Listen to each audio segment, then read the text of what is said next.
Good morning, everybody, my dear students. I am Chittaranjan Lohar. I am going to make a video on the short story The Ice Habit of class 12, written by Ruskin Bond. Ruskin Bond, an Indian writer of British descent, started writing at an early age. As his first literary venture, The Room on the Roof, a semi-autobiographical novel, was written way back in the 1950, when he was only 17 years old. In a writing career spanning more than half a century, Bond has proved himself a versatile and gripping storyteller, roaming with ease and elan in every genre of storytelling. Be it a love story, humorous anecdote, mystery story, historical romance, ghost story, memoir, travelogue, or children's literature. Though Bond sometimes called his calling as wordsmith out of humility, he is undoubtedly one of the finest storytellers of the present generation. The source of the text is one of the well-known short story of Ruskin Bond. It was originally published in Contemporary Indian English Stories.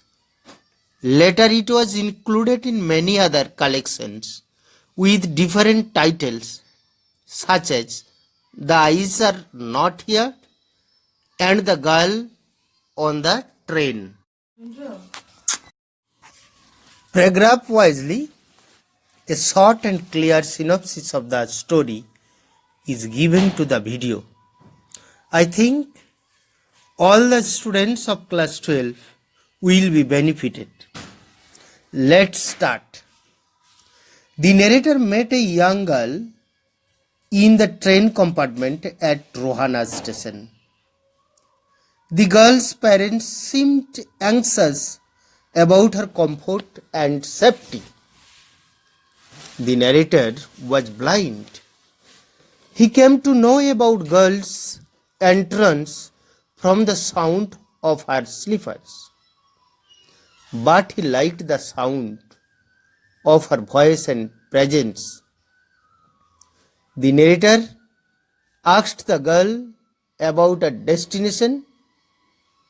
The girl was startled and exclaimed that she was unaware of anyone else's presence.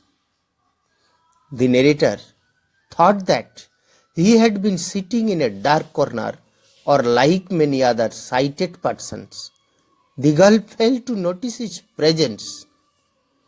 The narrator admitted that he also had not seen her, but had heard her come in.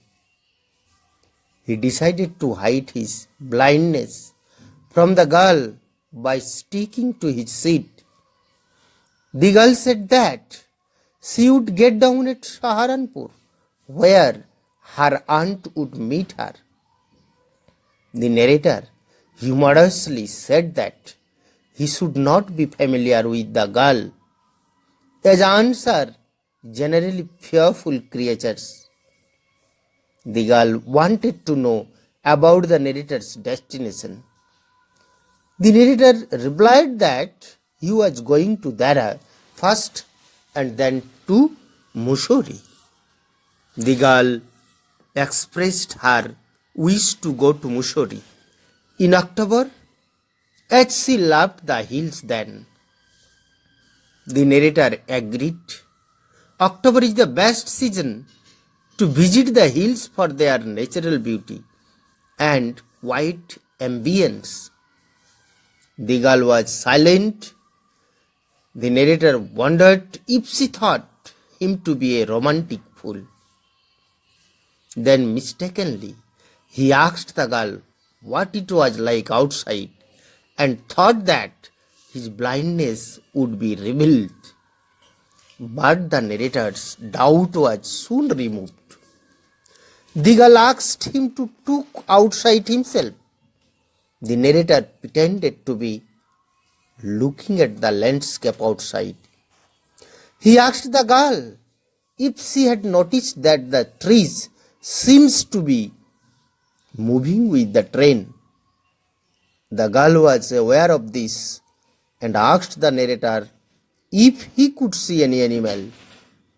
The narrator was confident that there was no animal left in Dara and answered in the negative accordingly. They were silent for a few moments. Then the narrator remarked that her face was interesting and the girl was amused. The girl told him that she had been tired of hearing about her pretty face. The narrator remarked that an interesting face might be allowed. The girl called the narrator a gallant young man, but complained about his seriousness. The narrator felt troubled and lonely at the thought of laughter. The narrator started that the girl's destination was nearing. The girl expressed relief as she was not fond of long train journeys. The narrator brooded silently that the girl would soon forget about their meeting, but he was ready to sit with her for eternity. The train neared the station and the narrator was lost in the thought about the girl's hair. The train entered the station and a high-pitched female voice was heard from platform. The girl bade him goodbye. The perfume from the girl's hair, as she stood close, made the narrator eager to touch it, but she moved away. A confusion was heard from the doorway, and then the door was shut and the train started moving. The train gathered speed and the narrator sat brooding. He thought of guessing the happenings outside the train. His reverie was broken by a new passenger. The man regretted that he was not so attractive as the girl who had just left. The narrator asked the new passenger about the girl's hair. The man replied that he had not noticed her hair but only her beautiful eyes. Sadly, the eyes were useless to her as the girl was completely blind. Okay? My dear students, for more videos, you can comment, share and subscribe. Thank you very much.